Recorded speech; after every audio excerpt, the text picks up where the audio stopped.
Hello everyone, I am doctor Shilpa Goyal. आज हम एक कॉमन इम्पॉर्टेंट टॉपिक के बारे में डिस्कस करेंगे, that whether glaucoma is a problem which can occur in young population also.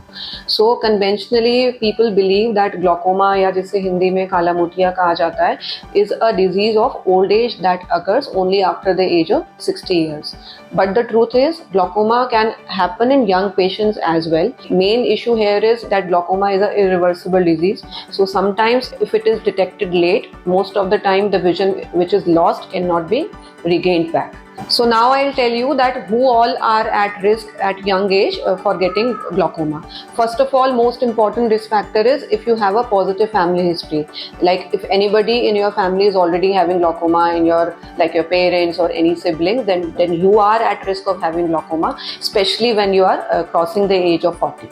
So whenever we detect glaucoma in any patient in the OPD, we especially tell them that all their kids who are above or close to 40 years of age, all of them should get a basic glaucoma checkup. Other than this, if you have any history of past injury to the eye, no matter how old the injury is, you are at risk of glaucoma throughout your life. So we advise a regular eye checkup to rule out glaucoma in such cases. Third, if you are using any kind of steroid eye drops or even any steroid tablets or steroid creams for any treatment of any systemic disease also, you are prone to get glaucoma because steroids are known to cause high pressure in the eye. Lastly, if you have any systemic diseases like diabetes, like myopia, these are again independent risk factors for having glaucoma.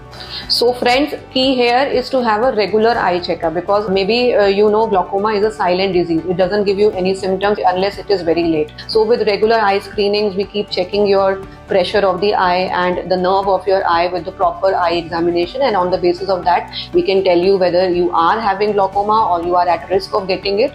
So on the basis of that we can do some scans or give you a regular follow-up timeline. So timely detection is the key here, so that we can prevent it and start treatment wherever indicated. Thank you.